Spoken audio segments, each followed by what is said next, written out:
টাকার ভারে উঠাতে পারছেন না নিজের শখের মাটির ব্যাংকের ওজন প্রায় ২৬ কেজি। কয়েন হচ্ছে প্রায় ৩১০০-র উপরে, প্রায় ১৫,০০০-এর উপরে কয়েন হয়েছে। টাকা জমিয়ে বিপাকে এ নারী হাজার হাজার টাকা সঞ্চয় করেছেন, তবুও দুশ্চিন্তায় তিনি। আমি একটা বড় মাটির ব্যাংক কিনছি, ওখানে মনে করেন এগুলা প্রতিদিনই ৮টা ১০টা করে কয়েন ফালাই, যে ভবিষ্যতে যদি এগুলা ফালাই তাহলে ব্যাংকটা বললো ভবিষ্যতে একটা কাজে লাগবে। গরু কেনার স্বপ্ন যেন এখন দুঃস্বপ্নের রূপ নিল এই গৃহবধূর।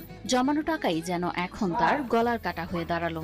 গরু ছাগল কিন্তু নিয়ে আসতে ফালাইছেন, এগুলা অনেকে বলতেছে যে কাজে লাগবে না, চলবো না, এগুলা নিয়ে আমি অনেক চিন্তাতে আছি। স্বামী আমিনুল ইসলামের ছোট্ট চায়ের দোকানের আয় থেকে প্রতিদিন ১ টাকা ২ টাকা ৫ টাকা করে সঞ্চয় করেছেন গাজীপুরের কোনাবাড়ি আমবাগ এলাকার স্ত্রী তামান্না আক্তার। দিন মাস বছর ঘুরে একদিন ভরে গেল সেই ব্যাংক। আমার স্বামী হচ্ছে একটা মনে করেন ছোটখাটো ব্যবসা করে, একটা চার দোকান করে। ওই দোকান থেকে মনে করেন